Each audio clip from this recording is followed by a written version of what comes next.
Hello everyone, welcome to this channel. तो यहाँ पे आज हम डिस्कस करेंगे जो जुलाई का अटेम्प्ट हुआ है आपका जेई 2021 का, जेई मेन की बात कर रहे हैं। जेई मेन 2021 का जो जुलाई जो भी फेज था, फेज 3, उसमें जितनी भी शिफ्ट हुई हैं, सारी शिफ्ट्स में जितने भी सवाल आए हुए हैं मैकेनिक्स से, वो सारे के सारे सवाल यहाँ पे हम डिस्कस करेंगे। और एक चीज मैं आपको स्पॉइलर दे देता हूँ कि मैकेनिक्स से बहुत सारे सवाल जो है पूछे गए हैं, बहुत सारे सवाल पूछे गए हैं। तो मैकेनिक्स का जो इंपॉर्टेंस है वो बहुत ज्यादा बढ़ जाता है। तो चलिए देखते हैं सवाल कौन कौन से आए हैं। सवाल नंबर 1 हमारे पास है ये। The normal reaction N for a vehicle of 800 kg mass negotiating a turn on a 30 degree banked road at a maximum possible speed without skidding is this much into 10 to the power 3 kilogram पर metre square. तो आपको normal reaction निकालना है एक banked road के लिए जिसपे एक कार जो है वो बहुत ज्यादा स्पीड से जो है मैक्सिमम पॉसिबल स्पीड से टर्न ले रही है। स्किडिंग नहीं होनी चाहिए, इस बात का ध्यान रखना है। तो यहाँ पे मैं बैंक्ड रोड का जो है डायग्राम बना देता हूं। ये बैंक्ड रोड है, ये एंगल जो है 30 डिग्री है, ये है साहब आपकी कार, और मैक्सिमम स्पीड की बात कर रहे हैं। तो इसका मतलब इस कार की जो टेंडेंसी है वो स्किड होने की है इस तरफ, तो फ्रिक्शन जो है इस तरफ लग रहा होगा। फ्रिक्शन जो है स्टैटिक फ्रिक्शन की मैक्सिमम वैल्यू के बराबर लग रहा होगा, म्यू इंटू एन के बराबर। ये हमारे पास एक नॉर्मल रिएक्शन है, ये mg के बराबर फोर्स नीचे की तरफ लग रहा है, और बस इतने ही फोर्सेस हैं। और एक्सेलरेशन की यदि बात करें तो इसका जो एक्सेलरेशन है इस तरफ होने वाला है, इस तरफ इसका एक्सेलरेशन है v square by r, because centre of circle जो है ये इस तरीके के सर्कल में घूम रही है कार, तो इसका सेंटर ये हुआ, तो सेंटर की तरफ एक acceleration v square by r के बराबर यहाँ पे आपको मिलने वाला है। अब जब भी कोई ऑब्जेक्ट सर्कुलर मोशन करता है तो उसके कॉम्पोनेंट जो है हमें रेडियस के अलोंग और उस रेडियस के परपेंडिकुलर जो हमें करने होते हैं। तो रेडियस के अलोंग कंपोनेंट करने हैं फोर्सेस के, और रेडियस के परपेंडिकुलर हमें कंपोनेंट करने हैं इन सारे फोर्सेस के। तो यहाँ पे देखिए मैं एक वर्टिकल लाइन बना देता हूं, ये एंगल 30 है, तो ये कह सकते हैं कि ये एंगल जो है 30 के बराबर होगा। ये 30 है तो ये 60 हो जाएगा और ये 30 हो जाएगा। तो नॉर्मल के है कॉम्पोनेंट हम कर देते हैं, तो नॉर्मल का एक कॉम्पोनेंट आ जाएगा n cos 30, एक कॉम्पोनेंट आ जाएगा n sin 30 which is n/2। ऐसे ही फ्रिक्शन के कोफिशिएंट जो है, फ्रिक्शन जो है इसके कंपोनेंट कर देंगे, एक आ जाएगा आपके पास म्यू n cos 30 is √3/2, और यहां पे कर देंगे म्यू n/2। अब सारे फोर्सेस को जो है आप न्यूटन सेकंड लॉ का इस्तेमाल कर सकते हैं। इस डायरेक्शन में कोई भी मोशन नहीं है कार का, तो इस डायरेक्शन में फोर्सेस जो है बैलेंस कर सकते हैं। n√3/2 is equal to mu n/2 plus mg, और यहाँ 2 से मल्टीप्लाई कर देंगे तो आपको यहाँ से मिल जाएगी ये इक्वेशन, इक्वेशन नंबर 1। दूसरी इक्वेशन में लिखूंगा कि सारे फोर्सेस का जो समीशन है इस तरफ is equal to mass into acceleration, acceleration कितना है v स्क्वायर बाय r। तो यहाँ पे आप लिखेंगे n/2 plus mu n√3/2 is equal to m into v square divided by r। Equation number 2 आपको ये दूसरी इक्वेशन मिल जाती है। ठीक बात। अब यहाँ पे देखिए 2 से मल्टीप्लाई यदि मैं कर देता हूं तो आपको मिल जाएगा ये 2mv स्क्वायर, ये सब जो है कैंसिल आउट हो जाएगा। अब यहाँ से नॉर्मल की जो वैल्यू है आप रख दीजिए, normal n is equal to आपको यहाँ से मिल जाएगा 2mg divided by √3 minus mu. ये नॉर्मल रिएक्शन की जो वैल्यू है आप यहाँ से उठा के रख दीजिए यहाँ पर, तो आपको क्या मिल जाएगा। देखिए यहाँ पे नॉर्मल की वैल्यू रखेंगे 2mg divided by √3 minus mu. और अच्छा हमें निकालना क्या है, हमें नॉर्मल की वैल्यू निकालनी है, तो इतना करने की जरूरत नहीं है, तो यहीं पे वैल्यू जो है आप रख दीजिए सारी। तो ये नॉर्मल है, वैल्यू रखिए सारी, 2 टाइम्स मास जो है कितना है 800 into 10 divided by √3 which is 1.7 minus mu की जो वैल्यू है आपको दी हुई है 0.2 के बराबर 0.2, तो बन जाएगा आपके पास 16,000 16,000 डिवाइडेड बाय 1.5। एक डेसिमल से 0 यहाँ पहुंच जाती है, 5 से इसे हटा देंगे तो ये मिल जाएगा आपको, 5 से गया ये 3 बार और 5 से गया ये बार, कितने हैं 5 3 15 और 3.2 इंटू 10 टू द पावर 4 आपको मिल जाएगा। इसको 32/3 लिख सकते हैं, 32/3 10 टू द पावर 3 हो जाएगा। सो 32/3 जो है ये 10 point something into 10 to the power 3 आना चाहिए। ऑप्शन चेक करेंगे कौन सा ऑप्शन से सही बैठ रहा है, कि 10 से जस्ट ऊपर होना चाहिए, तो इसका मतलब ऑप्शन नंबर 1 हमारा सही आंसर हो जाता है। ठीक। अच्छा ये सवाल में देखिए हमें यहाँ पे जरूरत पड़ गई कि इस मैक्सिमम स्पीड जो होती है v का जो फॉर्मूला होता है v max का, इस बैंक्ड रोड के लिए उस फॉर्मूले का डेरिवेशन यदि आपने पढ़ा होगा अच्छे से तब आप इस सवाल को कर पाएंगे, वरना आप देखते ही रह जाएंगे कि यार इस सवाल में करना क्या है, करना कैसे है। ये डायग्राम यदि आपको नहीं याद होगा तो आप सवाल को नहीं कर पाएंगे अनफॉर्चुनेटली। तो आप हमेशा ध्यान दें जब भी आपके टीचर बताते हैं कि इस डेरिवेशन इंपॉर्टेंट है, और डेरिवेशन को आप ध्यान से समझिए। जेई मेन है, हवा नहीं है और इतना हलवा भी नहीं है। Hello my dear students, I am Neeraj Kumar Chaudhary और फिजिक्स टीचर। बच्चों एक बहुत ही इंपॉर्टेंट इंफॉर्मेशन देनी है। अनअकैडमी पे T20 टेस्ट सीरीज स्टार्ट हो रही है 7th ऑफ अक्टूबर से, जो कि 7th ऑफ अक्टूबर से लेके 29th ऑफ अक्टूबर तक चलेगी। डेली टेस्ट होगा 6:30 से लेके 7 PM तक, ठीक है ना। और ये टेस्ट जो लोग अपना IIT JEE का एग्जाम 2022 में देना चाहते हैं, यानी कि ड्रॉपर्स और 12th के बच्चे 2023 में देंगे, 11th के बच्चे, और जो 2024 में देंगे यानी कि 10th के स्टूडेंट, उनके लिए प्लान की गई है, ठीक है बच्चों। डेली टेस्ट होगा, डेली रिजल्ट आएगा उसी टाइम, और डेली अवार्ड्स है इसमें। अगर रैंक 1 आती है आपकी तो आपको 5,000 रुपए का अमेजॉन का वाउचर, 2 to 6 को 3,000, 7 to 20 को 2,000, ठीक है ना। और बच्चों आप अगर विनर हो तो आपको 20% का स्कॉलरशिप भी मिलेगा अगर आपकी रैंक 1 से लेके 50 तक आती है, अगर आप कोई भी सब्सक्रिप्शन लेते हो तो, ठीक है ना। तो बच्चों बहुत ही अच्छा मौका है, जल्दी से जल्दी इसमें एनरोल कर लीजिए। और एनकेसी सर लाइव कोड डालना ना भूले, ठीक है बच्चों। चलिए, बेस्ट ऑफ लक। सवाल हमारे पास है second. Steel block of 10 kg rest on a horizontal floor as shown in figure. तो ये 10 किलो का जो स्टील का ब्लॉक है यहाँ पे रुका हुआ है, रेस्ट पर है। When 3 iron cylinders are placed as shown, the block and the cylinder go down with the acceleration of 0.2 meter per second square. पूरा सिस्टम जो है ये 0.2 मीटर पर सेकंड स्क्वायर से एक्सेलरेट होता है। The normal reaction are by the floor if mass of the iron cylinders are equal of 20 kg each is. तो यदि इनका सबका मास 20 है तो आपको बताना है कि नॉर्मल रिएक्शन इसके ऊपर ग्राउंड की वजह से कितना लग रहा होगा। तो मैं इसको एक पूरा सिस्टम मान लेता हूं, इन तीनों सिलेंडर और स्टील ब्लॉक को मैं एक सिस्टम मान लेता हूं। ये हमारा पूरा सिस्टम है, 20, 40, 60, 70 जो है इसका टोटल मास है 70 kg।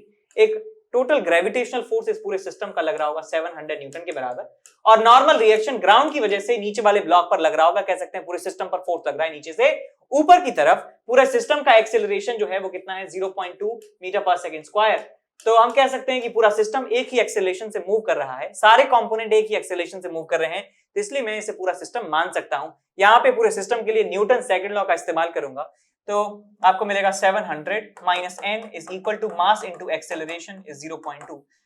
तो ये बन जाएगा 700 minus 14 and this is equal to normal. तो नॉर्मल की वैल्यू आपको मिल जाती है 686 न्यूटन के बराबर। तो नॉर्मल रिएक्शन इज 686 न्यूटन, हमारा आंसर हमें मिल जाएगा विच इज सेकंड ऑप्शन। आगे बढ़ जाते हैं अगले सवाल की तरफ। If a vector and b vector are two vectors satisfying the relation this a dot b is equal to mod of a cross b, then the value of mod of a minus b will be equal to। सवाल बहुत ज्यादा आसान है। Magnitude a cross b और a dot b जो है आपस में बराबर हैं, तो आप यहां से लिख सकते हैं, क्या लिख सकते हैं कि a b cos theta is equal to a b sin theta. तो यहां से a b से a b कैंसिल आउट हो गया, tan थीटा की जो वैल्यू है आपको मिल जाती है 1 के बराबर, तो यहां से थीटा मिल जाता है आपको 45 डिग्री के बराबर। तो एंगल दोनों वेक्टर्स के बीच में 45 डिग्री है। तो यहाँ पे mod of a minus b का फॉर्मूला आप लगाएंगे, that a square plus b square minus 2ab cos 45 which is 1/√2 का अंडर रूट आपको मिल जाएगा। √2 से चला गया √2, सो a square plus b square minus √2ab, आपको आंसर फोर्थ ऑप्शन जो है मिल जाता है। अगला सवाल हमारे पास है question number next. A butterfly is flying with a velocity of 4√2 meter per second in northeast direction। northeast direction का मतलब होता है नॉर्थ और ईस्ट से 45 डिग्री एंगल बनाते हुए ये बटरफ्लाई जो है चल रही है। Velocity of butterfly. Wind is slowly blowing. अच्छा, हवा भी चल रही है, इसका मतलब ये जो वेलोसिटी है ये विंड के रिस्पेक्ट में आपको दी हुई है। देखिए, एक बेसिकली स्पेसिफिकेशन होता है। मान लीजिए मैं एक रुके हुए सरफेस पर मैं एक पर्टिकुलर स्पीड से भाग सकता हूं। लेट्स से मैं इस जमीन पर भाग सकता हूं 10 मीटर पर सेकंड से, मैक्सिमम है मेरा 10 मीटर पर सेकंड से ज्यादा मैं भाग नहीं सकता। तो मैं ये कह सकता हूं कि ये एक स्पेसिफिकेशन है मेरा, ये मेरी एक क्वालिटी है कि मैं 10 मीटर पर सेकंड से भाग सकता हूं।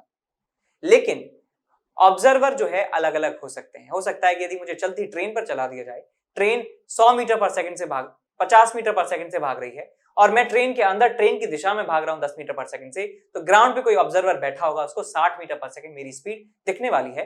तो एक जो कांस्टेंट टर्म है v, velocity of me with respect to moving surface, ये स्पेसिफिकेशन होता है, कांस्टेंट रहता है।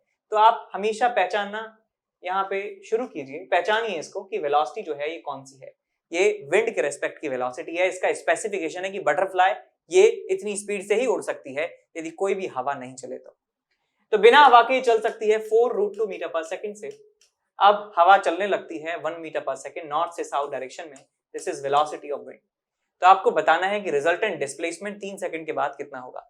तो पहले तो आप ये रिलेशन देखिए, velocity of butterfly with respect to wind is equal to velocity of butterfly minus velocity of wind.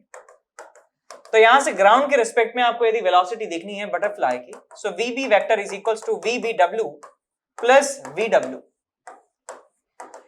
तो हमें जो विंड के रेस्पेक्ट में वेलोसिटी है बटरफ्लाई की और विंड की जो वेलोसिटी है, दोनों वेक्टर्स को आपको समीशन करना है। तो ये वेक्टर और ये वेक्टर, इन दोनों का समीशन आपको करना है, जोड़ना है आपको।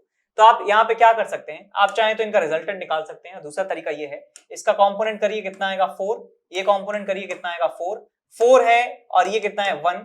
तो नेट जो वेक्टर है आपको मिलने वाला है ऊपर की तरफ 3 और इधर मिलेगा आपको 4 और इनका जो रिजल्टेंट है 3 और 4 का कितना आएगा 5 मीटर पर सेकंड।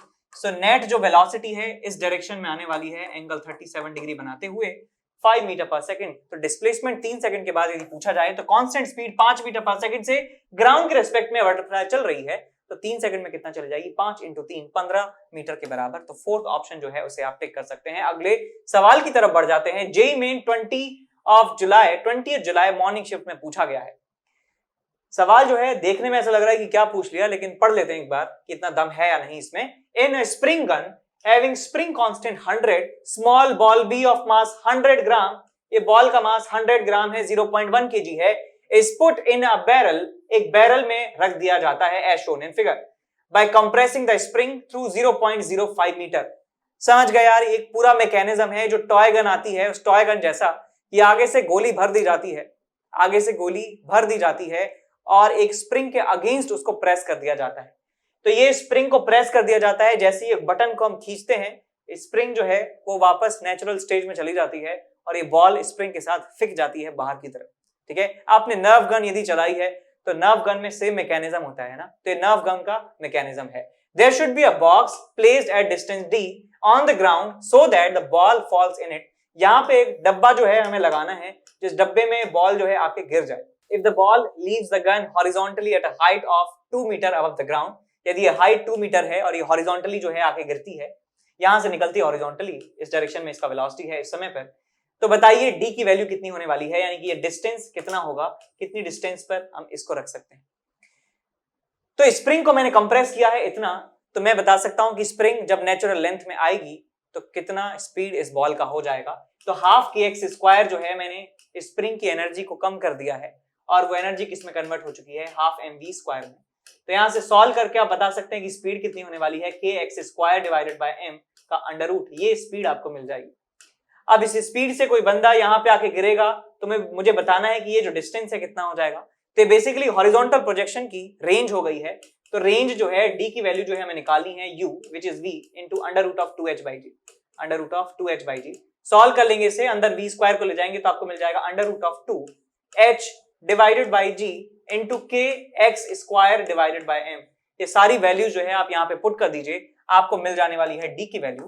तो d आपको मिल जाएगा अंडर रूट ऑफ 2, h की वैल्यू है 2, k की वैल्यू है 100 और x² की जो वैल्यू है वो है 5 × 5 डिवाइडेड बाय 100 × 100 और g की वैल्यू जो है 10 के बराबर है, मास की वैल्यू है 1/10, 0.1 इज 1/10 लिख सकते हैं।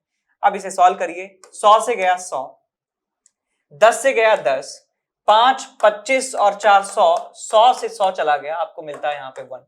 तो 1 मीटर जो है हमारा आंसर आ जाता है, यानी कि इस बॉल के इस एग्जिट पॉइंट से 1 मीटर दूर आपको एक डब्बा लगाना होगा जिससे डायरेक्ट डब्बे में गिर जाए। क्वेश्चन आपके सामने है, सवाल आपसे कहता है कि circular disc reaches from top to bottom of an inclined plane of length L when it slips down the plane it takes time t1 and when it rolls down the plane, it takes time t2. The value of t2 by t1 is under root of 3 by x. The value of x will be equal to.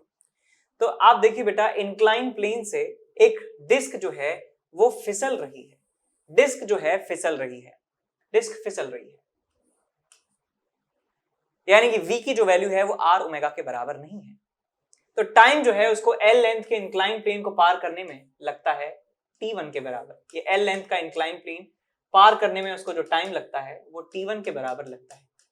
अब आप एक बात सोचिए, यदि इस plane पर friction यदि होता तो फ्रिक्शन पीछे की तरफ लगकर इसको घुमा सकता था और इसकी रोलिंग स्टार्ट हो जाती, लेकिन क्वेश्चन में कहा है कि ये स्लिप होता है, रोल होता ही नहीं है। इसका मतलब यहां पर कोई भी फ्रिक्शन प्रेजेंट नहीं है, कोई भी फ्रिक्शन यहां पर प्रेजेंट नहीं है। ये स्मूथ है इंक्लाइन प्लेन। तो स्मूथ इंक्लाइन प्लेन है तो इसके ऊपर लगने वाला फोर्स जो है वो सिर्फ mg sin थीटा के बराबर है। तो मैं कह सकता हूं इसका एक्सेलरेशन सिर्फ g sin थीटा है। तो इसे डिस्प्लेसमेंट जो है ट्रेवल करना है l, acceleration constant g sin theta के बराबर है, टाइम लग रहा है t1।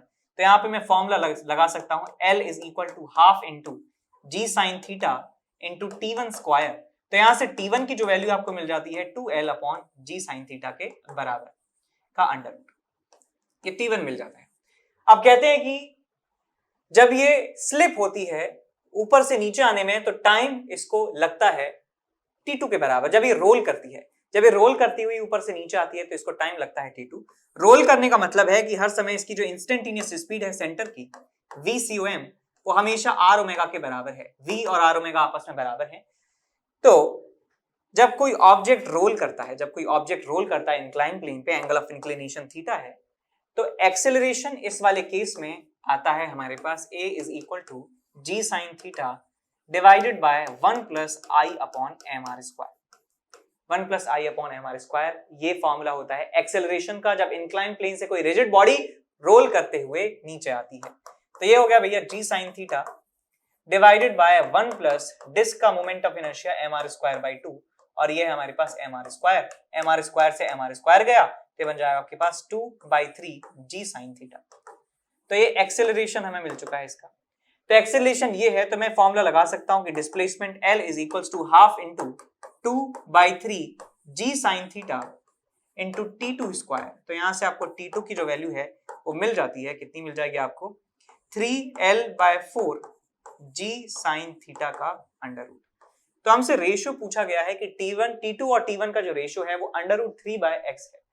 तो यहां से t2/t1 कर दीजिए 3L/4g sin theta divided bye आपको मिल जाएगा 2L upon g sin theta, 2L upon g sin theta, right. देख लीजिए कोई दिक्कत तो नहीं करी हमने यहाँ पे थोड़ा सा गड़बड़ हो गया है कि 2 से 2 तो कैंसिल आउट ही हो रहा है, तो 4 नहीं आएगा नीचे, ये 4 नहीं आएगा, एज इट इज रहेगा। तो यहाँ आप करिए बेटा g sin थीटा से g sin थीटा चला गया, L से L चला गया, तो अंडर रूट ऑफ 3 और under root 3 divided by 1 into 1, 2 divided by 1 divided by 2 आपको मिल जाएगा। तो यहां से आपको आंसर मिल जाता है अंडर रूट ऑफ 3/2। तो आपसे पूछा गया है कि 3 के नीचे क्या होगा x, तो x की वैल्यू जो है होने वाली है 2 के बराबर। सवाल आपसे पूछा गया है 20 जुलाई मॉर्निंग वाली शिफ्ट में। सवाल आपसे कहता है कि एक रॉड है, उसका मास है कैपिटल M, लेंथ है उसका capital L, is lying on horizontal frictionless surface. वाह मजा आ गया, फ्रिक्शनलेस सरफेस है। A particle of mass m traveling along the surface hits at one end of the rod with a velocity u in a direction perpendicular to the rod। सारा जो है scene आपको समझ में आना चाहिए। तो ये हमारे पास रॉड है, रॉड का जो लेंथ है बेटा L है, रॉड का जो मास है वो कैपिटल M है, रॉड जो है स्मूथ सरफेस पर रखी हुई है, रॉड के परपेंडिकुलर डायरेक्शन में एक एंड पर एक पार्टिकल M मास का आके टकराता है u स्पीड से, और क्या कहते हैं क्या, at one end of the rod with a velocity u in a direction perpendicular to the rod, the collision is completely elastic collision है, e की वैल्यू 1 है। after collision particle comes to rest, particle जो है rest पे आ जाता है। तो बताइए ratio of m by m की जो वैल्यू है क्या होने वाली है। रेशियो बताना है स्मॉल मास अपॉन कैपिटल मास का, यदि छोटा मास टकरा के छट से रुक जाता है। सवाल देखते हैं कैसे करेंगे। तो मैं मान लेता हूं कि बिफोर कोलिजन हमारे पास सिचुएशन ये है और आफ्टर कोलिजन की यदि बात करें, यही बना देता हूं, आफ्टर कोलिजन क्या होगा, ये जो पार्टिकल है ये रेस्ट पे आ जाता है। तो हम इतना तो जानते हैं, इतने तो हम समझदार हैं कि जैसे ये पार्टिकल टकराएगा, ये वाली जो रॉड है ये घूमने वाली है इस तरीके से और आगे की तरफ भी चलेगी, बिकॉज ये स्ट्राइक करेगा इसको, तो यहां पर एक फोर्स लगने वाला है, फोर्स लगेगा पूरी रॉड के ऊपर, ऊपर की डायरेक्शन में, तो सेंटर ऑफ मास इस डायरेक्शन में एक्सेलरेट होगा ही होगा। फॉर्मूला हमने पढ़ा है बेटा, F total external force is equal to mass into centre of mass का एक्सेलरेशन। ये फॉर्मूला पढ़ा है कि नहीं? तो जब इसके ऊपर फोर्स लगेगा एक्सटर्नली, चाहे कहीं पर लगे, तो सेम डायरेक्शन में एक्सेलरेशन सेंटर ऑफ मास का होने वाला है।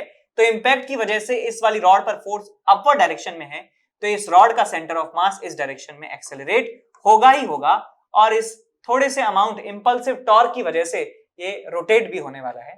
तो इस सेंटर ऑफ मास के अबाउट रोटेशन का जो एंगुलर स्पीड है मैं मान लेता हूं ओमेगा के बराबर है, इसके सेंटर ऑफ मास की वेलोसिटी हो जाती है v/c/m के बराबर। तो यहाँ पे सबसे पहले मैं कंजर्वेशन ऑफ लीनियर मोमेंटम लगा सकता हूं। इस डायरेक्शन में लीनियर मोमेंटम कंजर्व है, बिकॉज जितना फोर्स इस पार्टिकल ने इस पर लगाया उतना ही फोर्स इसने इस पर लगाया। तो लीनियर मोमेंटम कंजर्वेशन से मैं लिखूंगा small m into U plus rod का momentum 0 is equal to, finally मैं कह सकता हूं कैपिटल M इंटू v/c/m। आप यहाँ पे लिख सकते हैं इक्वेशन नंबर 1। दूसरा मैं लगा सकता हूं कोफिशिएंट ऑफ रेस्टिट्यूशन की इक्वेशन। इस वाले पार्टिकल की जो वेलोसिटी है टकराने के बाद हो चुकी है v/c/m प्लस l/2 ओमेगा। ये वेलोसिटी इस वाले एंड की हो चुकी है, तो इस एंड, इस पार्टिकल और इस पार्टिकल के बीच में कोफिशिएंट ऑफ रेस्टिट्यूशन की इक्वेशन लगाऊंगा, तो velocity of separation which is v/c/m plus l/2 omega divided by velocity of approach which is u - 0 is equal to e which is 1। तो यहां से v/c/m की वैल्यू आपको मिल जाती है plus l/2 omega is equal to u, equation number 2। तीसरी equation में लिख सकता हूं एंगुलर मोमेंटम कंजर्वेशन से, बिकॉज पूरे सिस्टम पर कोई भी एक्सटर्नल टॉर्क नहीं लगा है। इसको और इसको मैं पूरा सिस्टम मान रहा हूं, ठीक है? इस पूरे सिस्टम पर कोई भी एक्सटर्नल टॉर्क नहीं लगा है, तो मैं कह सकता हूं कि कंजर्वेशन ऑफ लीनियर मोमेंटम यहां पे वैलिड रहने वाला है। L initial is equal to L final. तो मैं सेंटर के अबाउट मोमेंटम लिख रहा हूं, सेंटर के अबाउट मोमेंटम लिख रहा हूं, तो ये पार्टिकल है, इसका वेलोसिटी इस तरफ है, इसका जो परपेंडिकुलर डिस्टेंस है वो l/2 के बराबर है, तो यहां लिखूंगा small m into l/2 into u। ये एंगुलर मोमेंटम हो गया पार्टिकल का, इसमें कोई भी मोशन नहीं है, तो इसका एंगुलर मोमेंटम इनिशियल होगा 0 इज इक्वल टू, फाइनली यदि बात करें इस सेंटर ऑफ मास की वेलोसिटी, सेंटर ऑफ मास का एंगुलर मोमेंटम सेंटर के अबाउट जो है 0 होने वाला है, ट्रांसलेशन वाला, और रोटेशन की वजह से जो है i ओमेगा होगा। i लिखूंगा यहाँ पे m capital L²/12 into omega, equation number 3। ये आप यहाँ पे लिख सकते हैं। अब ये 3 इक्वेशंस हैं, इनको हमें सॉल्व करना है। तो सबसे पहले क्या करिए, L से L चला गया, 2 से चला गया 6 टाइम्स, ओमेगा की वैल्यू आपको मिल जाती है 6 times small m u divided by capital M L। ये ओमेगा की वैल्यू आप रख दीजिए इसमें। ओमेगा की वैल्यू यहाँ पे आप रखेंगे तो आपको मिलेगा v/c/m plus l/2 omega which is 6 times m u divided by capital M L is equal to u। तो एक L से L चला गया, 2 से चला गया 3 टाइम्स, तो आपको मिल जाता है v/c/m is equal to u minus 3 times small m by capital M into u। ये सेंटर ऑफ मास की जो वेलोसिटी है, इसे आप लीनियर मोमेंटम कंजर्वेशन वाली इक्वेशन नंबर 1 में उठाकर रख दीजिए, तो आपको यहाँ पे मिल जाएगा small m u is equal to capital M into v/c/m which is u minus 3 small m by capital M into u। Multiply करेंगे तो कैपिटल M इंटू u मिलेगा, माइनस कैपिटल M से कैपिटल M गया तो आपको मिलेगा minus of 3 small m u is equal to small m into u। इसको इधर ले जाएंगे तो 4 times small m into u is equal to capital M into u। u से चला गया u, तो small m upon capital M आपको मिल जाता है 1/4।